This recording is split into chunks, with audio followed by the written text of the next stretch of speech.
starting in lesson 3. Now this, I told the ladies tonight, like, this part of the story irks me. Mm-hmm. This part of the story infuriates me. So let's get into it, shall we? Genesis 12, 10 through 20. There was a famine in the land. Abram went down into Egypt to live as a foreigner there, for the famine was severe in the land. When he had come near to enter Egypt, he said to Sarai his wife, "See, now I know that you are a beautiful woman to look at. It will happen that when the Egyptians see you, they will say, 'This is his wife,' and they will kill me. But they will save you alive. Please say that you are my sister, that it may be well with me for your sake, and that my soul may live because of you." When Abram had come into Egypt, some Egyptians saw that the woman was very beautiful. The princes of Pharaoh saw her and praised her to Pharaoh, and the woman was taken into Pharaoh's house. He dealt well with Abram for her sake. He had sheep, cattle, male donkeys, female servants, female donkeys, and camels. Yahweh afflicted Pharaoh and his house with great plagues because of Sarai, Abram's wife. Pharaoh called Abram and said, "What is this that you have done to me? Why didn't you tell me that she was your wife? Why did you say she is my sister, so that I took her to be my wife? Now, therefore, see your wife, take her, go your way." Pharaoh commanded men concerning him. They escorted him away with his wife and all that he had. What's that, Mama?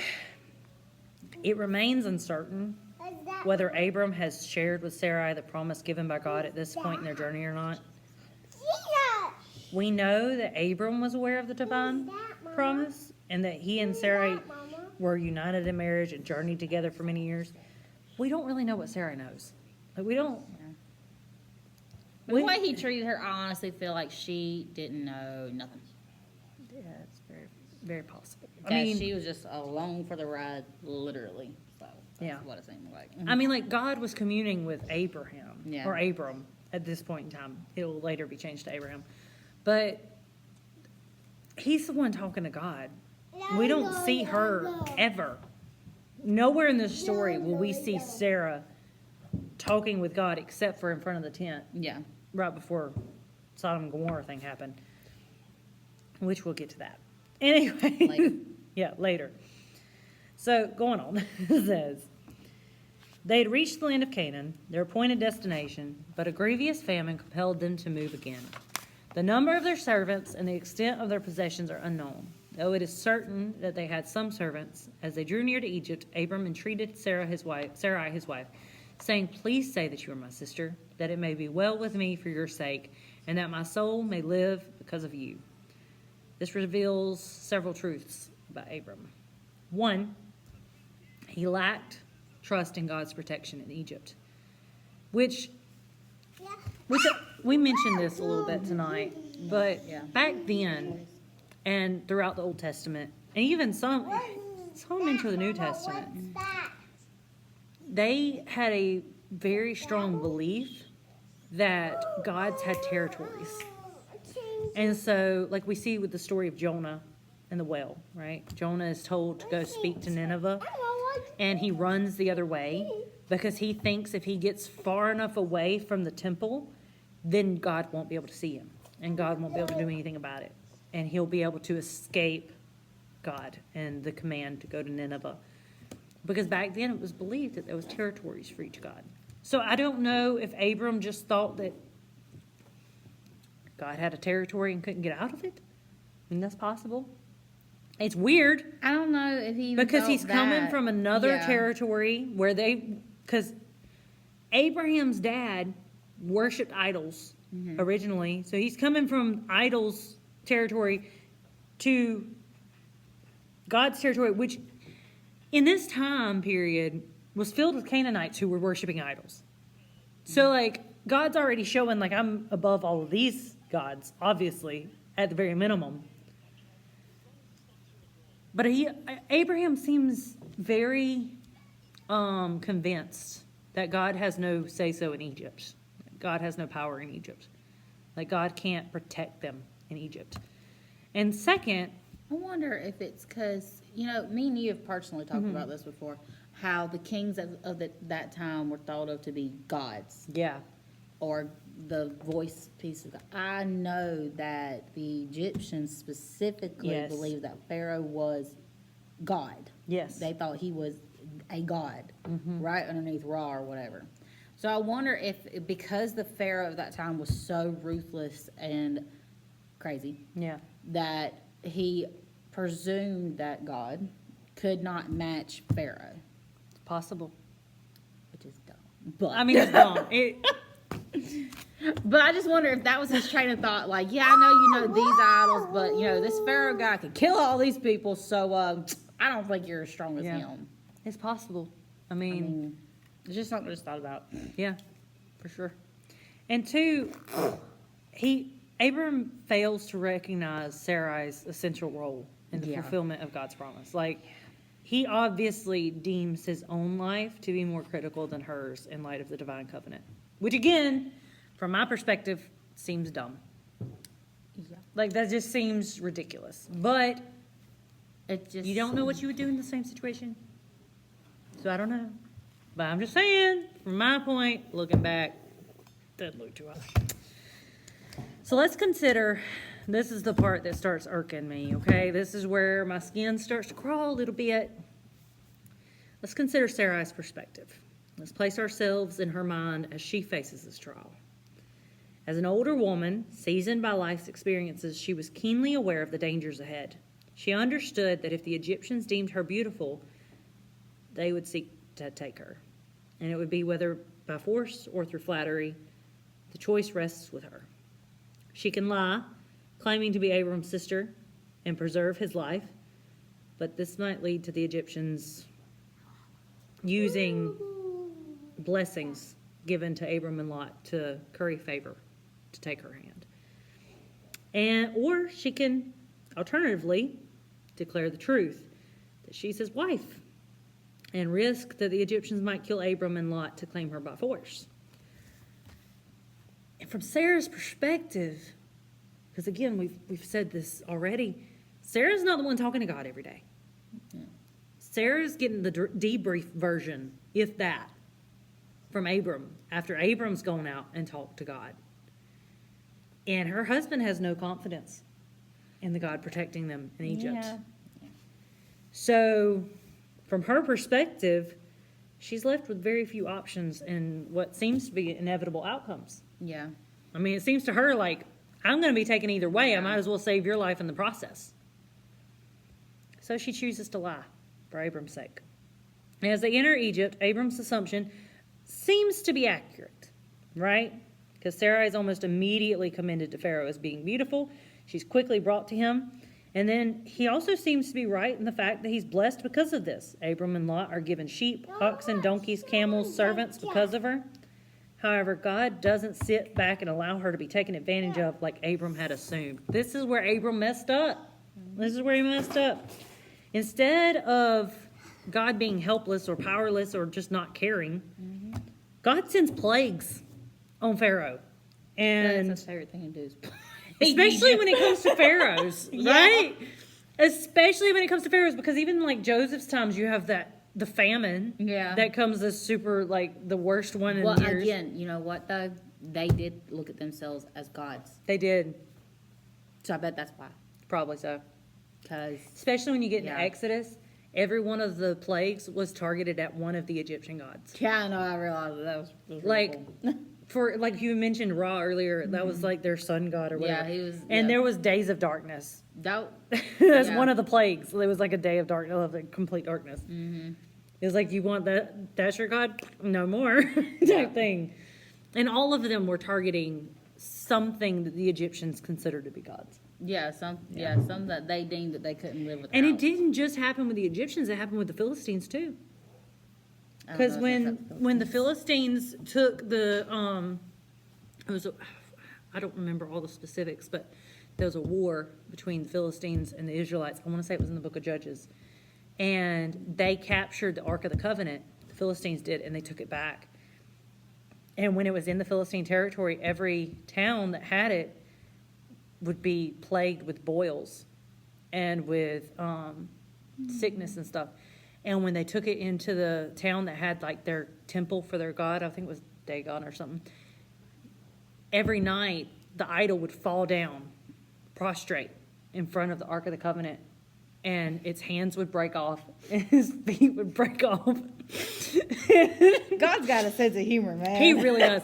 And the Philistines inquired, like their magicians, like, what's happening? What's going on? And they're like, it's the Ark of the Covenant. You got to get rid of this thing. And they're like, well, we don't believe you. How about we put it on some wild cows? Like, we'll get some wild cows and we'll hook up these cows that have never been hooked up to a wagon before and put the Ark of the Covenant on the wagon and see what happens. If the cows take the Ark of the Covenant back to Israel, we'll know it's their God. If the cows walk other ways, then obviously it's not their God, because their God, if he can take down our idol, then the God can drive cattle. Like, that's their thought process. And so these people have the weirdest test for stuff. They really did. And so they put the Ark of the Covenant on this wagon with these two, like, unused cows that were like wild cows. And the cows go straight to Israel. They don't veer one way or the other. They just go straight down the road towards Israel. And the Philistines are like, Whoops. but the Philistines don't, like, course correct. Really. Not really. Because that's like their Israel's big enemy the whole time. It's the Philistines. Why would they right? course correct? I'm just saying it's crazy. Anyways, Yeah. Another tangent we didn't discuss tonight, but it's on here. So Little going on. bonus feature for you guys. Bonus feature. What are we? A DVD. Anywho, No, those things are obsolete now. well, shows our age. Okay. Lord help. All right. Go back. God doesn't sit back and allow her to be taken advantage of like Abram had assumed, right? He sends plagues. God rescues Sarai and fights for her even though Abram was ready to sell her and reap the rewards, regardless of what the cost to her personally would have been. And we discussed this a little bit tonight, but if you're a woman, you're well aware of the evils in the world that women face at the hands of ungodly men. You just pointed this out. These men in this foreign court believed, honestly, that the Pharaoh was God. Mm-hmm. That he could do whatever he wanted, however he wanted. And the people of his court were the counselors for this God. Mm-hmm. I'm not going to go into detail, but I want you to think about what that could have meant for Sarah. What could she have been facing? Things. Definitely not a life of luxury, that's for sure. Even if it was luxury, it would have came at a high cost. Yeah. Right? And this was pagan gods too. So, like, at the very least, she would have been forced to turn her back on the God that she had been trying to serve. Mm-hmm. At the very least. Like, that's minimal, like, entry level, what was going to happen. Mm-hmm.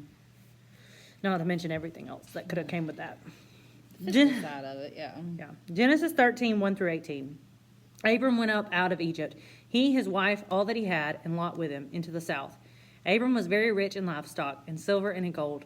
He went on his journey from the south as far as Bethel, to the place where his tent had been at the beginning, between Bethel and Ai, to the place of the altar which he had made there at the first. There Abram called on Yahweh's name. Lot also, who went with Abram, had flocks, herds, and tents. Sorry, this part irks me. The land was not able to bear them, that they might live together, for their possessions were so great that they couldn't live together. There was strife between the herdsmen of Abram's livestock and the herdsmen of Lot's livestock. The Canaanites and the Perizzites lived in the land at that time. Abram said to Lot, "Please let there be no strife between you and me, and between your herdsmen and my herdsmen, for we are relatives. Isn't the whole land before you? Please separate yourself from me. If you go to the left hand, then I will go to the right. Or if you go to the right hand, then I will go to the left." Lot lifted up his eyes and saw all the plain of the Jordan, that it was well watered everywhere before Yahweh destroyed Sodom and Gomorrah, like the garden of Yahweh, like the land of Egypt, as you go to Zoar. So Lot chose the plain of the Jordan for himself. Lot traveled east, and they separated themselves from one another. Abram lived in the land of Canaan, and Lot lived in the cities of the plain, and moved his tent as far as Sodom. Now the men of Sodom were exceedingly wicked and sinners against Yahweh. Yahweh said to after Lot was separated from him, now lift up your eyes and look from the place where you are, northward and southward, and eastward and westward, for I will give all the land which you see to you, to your offspring forever. I will make your offspring as the dust of the earth, so that if a man can count the dust of the earth, then your offspring may also be counted. Arise, walk through the land in its length and its width, for I will give it to you. Abram moved his tent and came and lived by the oaks of Mamre, which are in Hebron, and built an altar there to Yahweh. Up until this point,